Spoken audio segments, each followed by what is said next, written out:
बिस्मिल्लाहिर्रहमानिर्रहीम। अस्सलाम वालेकुम नाज़रीन। सुप्रीम कोर्ट ऑफ पाकिस्तान में बैट सैंपल से मुतल्लिक केस की समाअत अब तक की समाअत के मुताबिक लग ये रहा है कि जस्टिस काजी फाइज ईसा इस मूड में नहीं है कि बल्ले का निशान जो है वो तहरीक इंसाफ को वापस दिया जाए।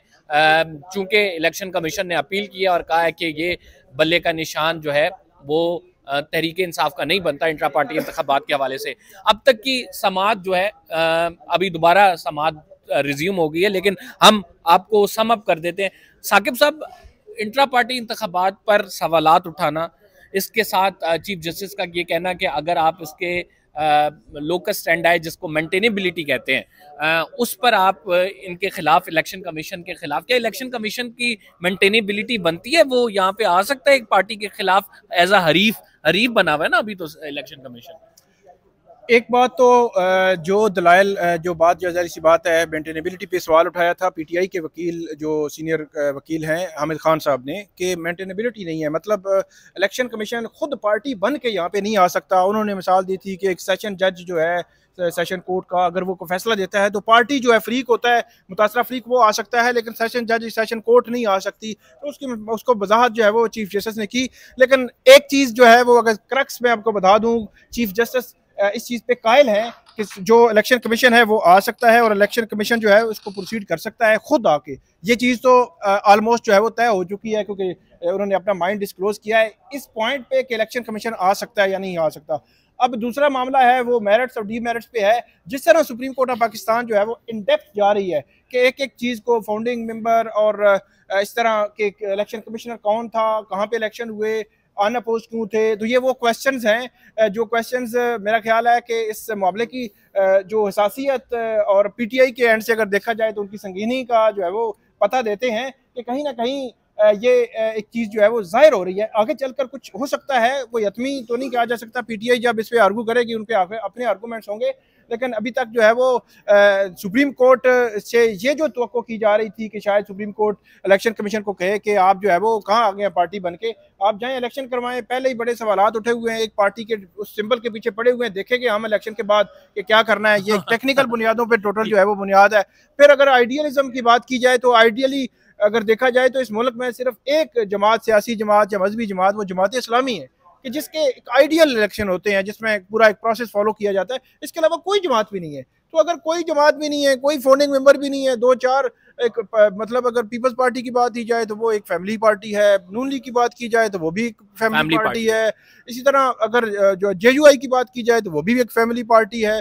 तो सारी फैमिली हैं और उसमें आप पीटीआई को भी इग्नोर नहीं करेंगे। पीटीआई में फैमिली नहीं है तो नाम तकरीबन वही अडॉप्ट किए हैं इन्होंने भी, मतलब इमरान खान साहब। अच्छा, इसमें एक इम्पॉर्टेंट चीज़ जो है जो आज की समाअत में जो सवालात उठाए हैं, एक तो चीफ जस्टिस ने कहा कि आपने क्या फेडरल इलेक्शन कमीशन था आपका, दूसरा ये है कि अकबर एस बाबर का मामला अदालत के सामने आया, हामिद खान उठ के खड़े हो गए, हामिद खान साहब ने कहा कि ये हमारे मेंबर नहीं है। अकबर एस बाबर के वकील ने कहा कि हम भी इसमें दरख्वास्त गुजार हैं और हमें दलाइल देने की इजाज़त दी जाए। चीफ जस्टिस ने पहले पूछा कि आप कौन है, जिस पर बताया गया कि आप अकबर एस बाबर के वकील की जानिब से कि आप फाउंडिंग मेंबर हैं। फिर हामिद खान ने उसको निगेट किया तो जस्टिस मोहम्मद अली मज़र ने बड़ी इंपॉर्टेंट बात की। जस्टिस मोहम्मद अली मज़र नाजरीन कहते हैं कि जो फाउंडिंग मेंबर है उसे कभी रिमूव नहीं किया जा सकता।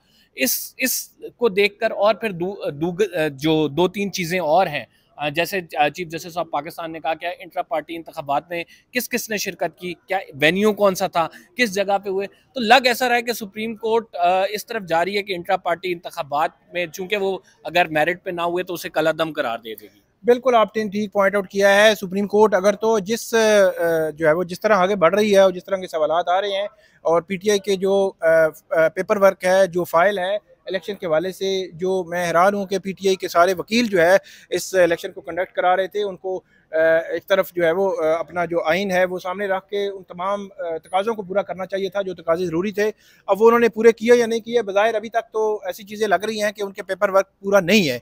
लेकिन मैं ये फिर भी समझता हूँ कि ये एक टेक्निकल बुनियादों पर ये बुनियादी ये फैसला है। पूरी एक पोलिटिकल पार्टी को, एक बड़ी पोलिटिकल पार्टी को, जिसके हवाले से एक साल से जो है वो एक बयानिया बनाया जा रहा था कि बल्ले का निशान जो है वो बैलेट पेपर नहीं पे नहीं होगा, तो उनको टेक्निकल बुनियादों पर उस बयानिया को सर्व करना ये कोई अच्छी जो है वो प्रेसिडेंट नहीं होगी। और सुप्रीम कोर्ट अगर ये करेगी, सुप्रीम कोर्ट ने अगर पीटीआई से आज बल्ला टेक्निकल बुनियादों पर वापस ले लिया तो मेरा ये ख्याल है कि सुप्रीम कोर्ट जो एक शफाफियत पर इलेक्शन की सुप्रीम कोर्ट की साख पर और खसूसन चीफ जस्टिस की साख पर कितना असरअंदाज होगी ये चीज कि अगर आज बल्ला ले बहुत गहरा नहीं बहुत गहरा मुझे बहुत गहरा असर पड़ेगा, क्योंकि जो शफाफियत है इलेक्शन की वो ज़रूरी है। पहले ही उस पर बहुत सारे सवालात उठ रहे हैं, तो उन सवालात को एड्रेस करने के लिए ज़रूरी है कि आप जो है वो चीज़ें जो तमाम पार्टीज को लेवल प्लेइंग फील्ड, एक पार्टी जो है उसका पूरा स्ट्रक्चर आपने टूट फूट कर शिकार है, पूरी उसकी फर्स्ट सेकंड टियर जो है वो खत्म हो चुकी है। इमरान खान निकल का है, हमारी तो अंडर 16 मैदान में उतरी हुई है,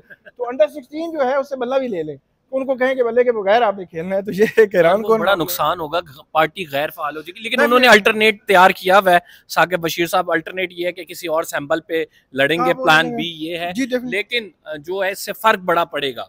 बिल्कुल। अगर आखिरी सवाल आपसे करें कि क्या डिसीजन देख रहे हैं इस केस का? कबल अज वक्त है कुछ कहना, क्योंकि पीटीआई के जो बैरिस्टर अली जफर है उनके आर्गूमेंट्स रहते हैं, तो उनके आर्गूमेंट्स आने से पहले मेरा ख्याल है प्रिडिक्ट करना 100% वो कबल अज वक्त है। हमने अभी तक की जो कार्रवाई है उसको उस पर बात की है, उससे तो अगर इसी तरह ही आगे चलाते हैं और वो उनका जो माइंड डिस्क्लोज हुआ है अभी तक, अगर इसको लेके चलाते हैं तो फिर तो बल्ला मुझे मुश्किल नजर आ रहा है पीटीआई को मिलता। Thank you very much. Saqib Bashir साहब हमारे साथ मौजूद थे और साकिब बशीर साहब से हम जान रहे थे कि क्या कुछ इस समात में होने वाला है। अभी चीफ जस्टिस ऑफ पाकिस्तान ने इंट्रा पार्टी इंतखाबात पर सवालात उठाए हैं और इन सवालात के बाद जो है दोबारा केस की समात शुरू हुई है।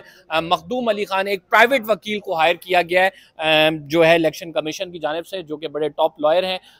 जस्टिस मज़ाहिर अली अकबर नकवी का केस भी वही प्लीड कर रहे थे, इससे पहले मियां मोहम्मद नवाज शरीफ के भी वकील वो रहे हुए हैं, तो उनकी जानिब से इलेक्शन कमीशन जो है वो दलाइल दे रहा है और इलेक्शन कमीशन के दलाइल के बाद हामिद खान को तफसीली तौर पर सुना जाएगा और इसके बाद जो है अली जफ़र को तफसीली तौर पर सुना जाएगा।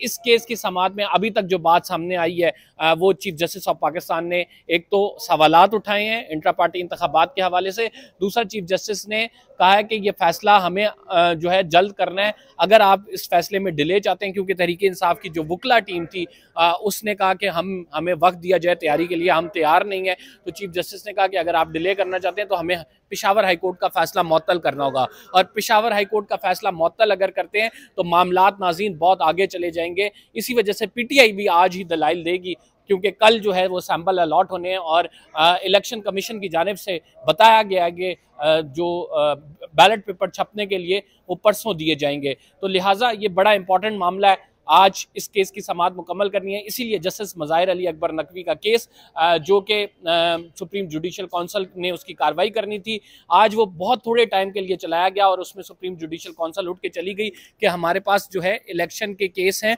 और हमने उनका हंगामी बुनियादों पर फैसला करना है। जस्टिस मज़ाहिर के केस में जो है वफाकी हुकूमत ने कहा है कि वो अपील करने जा रही है और वो सुप्रीम कोर्ट ऑफ पाकिस्तान में एक अपील लाएगी।